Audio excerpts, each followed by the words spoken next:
용소다는 광안리 마카롱 두드당 나를 더 돋보이게 가꿔보세요 세실과 함께합니다.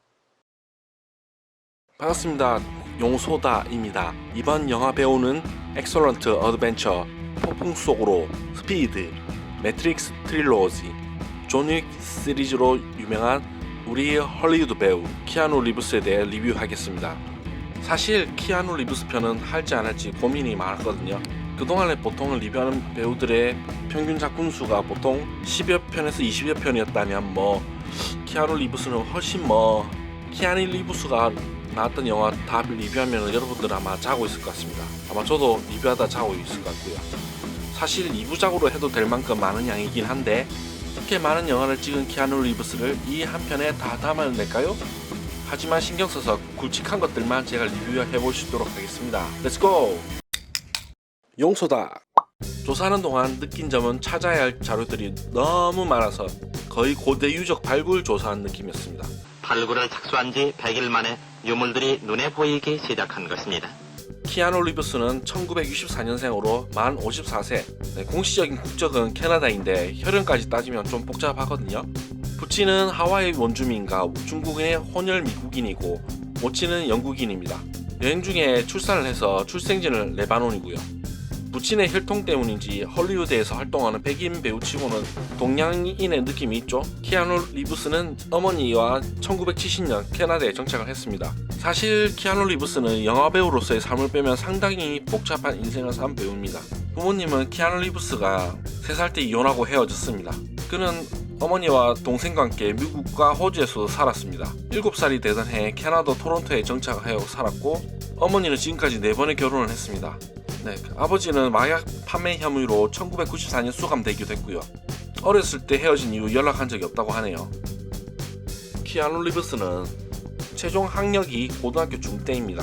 그런데 또 1993년에는 유일한 친구였던 리버 피닉스라는 친구가 있었는데 약물로 사망했고 여동생이 1991년부터 백혈병을 앓아서 마음고생이 심했었습니다. 키아누 리브스는 이때 스케줄 없을 때는 여동생 집에서 병간호를 했고요.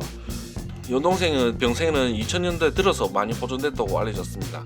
그러다가 15살이 되던 해 배우가 되기로 결심한 이후 토론토와 뉴욕에서 연기 공부를 하면서 배우에 대한 꿈을 키워나갔습니다.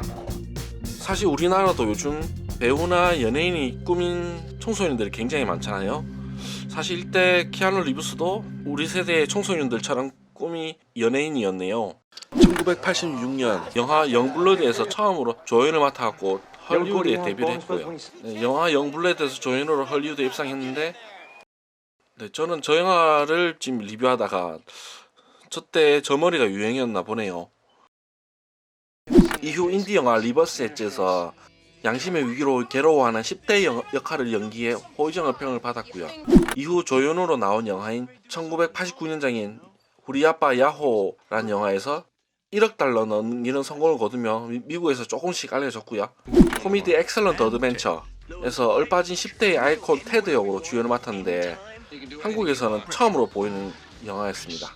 그 후 1993년 영화 바람둥이 길들이기, 튜닝 투모로우, 이틀 붙다, 포에틱 저스티스, 프릭스 댐홈, 카우걸 블루스, 아이다호 프로비덴스. 드디어 우리가 알고 있는 스피드와 마주하게 됩니다. 사실 그가 스피드에 캐스팅되었을 때 미국 내에서 논란이 많았습니다. 폭풍 속으로 아이니다호를 제외하고는 주로 코미디나 인디 드라마로 배우로 알려졌기 때문에 이런 액션 영화를 하기에는 좀 많은 무리가 있었다고 생각을 했나 봐요. 하지만 1994년 영화인데도 2000년대 액션 영화 장면 같은 긴박한 편집과 연출이 인상적이었죠. 대박 중에 대박을 터뜨립니다. 그 후 나중에 제작사 측에서 스피드2를 위해 출연료를 더 준다는 것도 끝내 거절하고 토론토로 돌아가 햄릿 연극 무대에 섰으며 자신의 밴드 도브스타로 투어를 다니는 등 어쩌보면 좀 이해하기 힘든 결정을 하였네요. 그때 당시에는. 하지만 신의 한 수였는지 그 후 스피드2가 역대급으로 폭망했죠. 그 후 다시 구름 속의 산책, 코드명 제이, 체인 리액션, 필링, 미네소타, 데버스 에드버킷, 라스트 타임 찍고 굉장히 깁니다. 굉장히 많이 찍었습니다. 우리가 아는 드디어 매트릭스를 찍게 됩니다.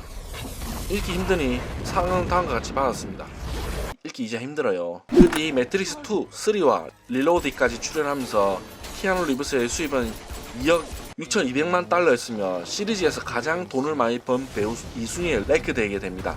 또한 두 번째 매트릭스에서 1억 2,600만 달러를 받은 것으로 영화 한 편에서 역대 가장 많은 돈을 번 배우 1위를 기록을 아직도 가지고 있습니다. 매트릭스 시리즈를 마치고 선택한 작품은 잭 니콜슨, 다이앤 키튼 주연의 로맨틱 코미디 사랑할 때 버려야 할 아까운 것들이었는데 조연으로 또 등장하죠. 흥행과 비평에 모두 성공한 작품으로 이로써 2003년에만 매트릭스 2, 매트릭스 3와 함께 미국에서 1억 불 넘긴 작품 3개를 보유하게 되죠. 그야말로 키아누 리브스의 시대였죠. 2003년에는 그 후 영화를 계속 또 찍습니다. 정말 마라톤을 보는 것 같습니다. 2005년에는 할리우드 명예거리에 입성하게 되고요. 한 달 뒤 영화 콘스탄틴으로 다시 한번 대박나게 됩니다. 2006년에는 한국 영화 10월에를 리메이크한 레이크하우스를 찍었으며 한국 영화 최초의 리메이크였습니다. 스피드 이후 12년 만에 산드라 블록과 두 번째 호흡을 맞추었고요. 와, 그 와중에 산드라 블록이 정말 그때도 이뻤네요. 그 후 2008년 개봉한 지구가 멈추는 날은 가까스로 해외 흥행으로 수익을 거두었으나 완성도 면에서 좋은 평을 받지를 못했네요. 그렇게 또 영화를 찍다가 2003년 감독 주연을 맡으며 중국 정부 지원을 받아 제작비 2,500만 달러 들여 2008년부터 제작해 무려 5년 동안 만든 맨 오브 타이시로 감독 데뷔를 합니다. 감독 시도를 해봤지만 흥행에는 광속 실패를 했고요.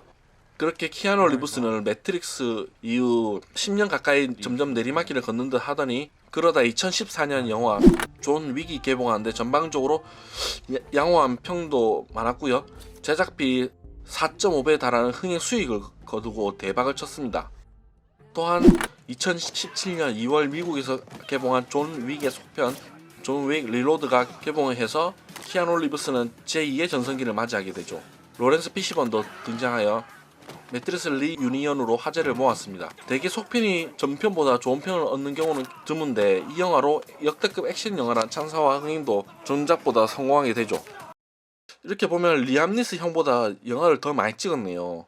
제가 볼 때 키아누 리브스의 라이벌은 성룡 정도 되지 않을까요?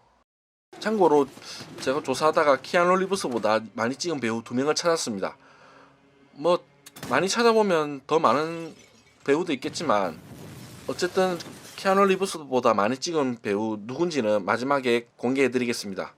자, 키아누 리브스를 리뷰하면서 느낀 점은 평생 사생활 큰 잡음이 없었고 성실한 성격이 이때까지 영화를 찍고 있지 않나라는 생각을 합니다. 따지고 보면 그 많은 영화들 중에서 키아누 리브스는 흥행한 영화는 정말 10%도 안 되거든요. 하지만 이렇게 성실히 하다 보면 이렇게 뜬다는 것을 알려줍니다. 역시 사람은 성실을 해야 되네요. 그런 그가 2019년 6월 26일 존 윅 3로 우리 앞에 다가섭니다. 또 한 번 대박을 기대하면서 제2의 전성기가 어떻게 될지 궁금하고요. 존 윅 3는 어느 정도 흥행할지도 궁금합니다. 이제 그만 마무리하면서 재밌게 보셨다면 구독과 좋아요 부탁드리겠습니다. 그럼 다음 시간에 만나요. 바이.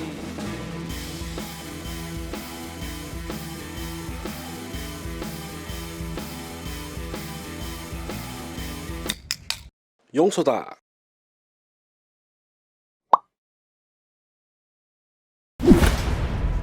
You're a very difficult person to contact. Spider-Man.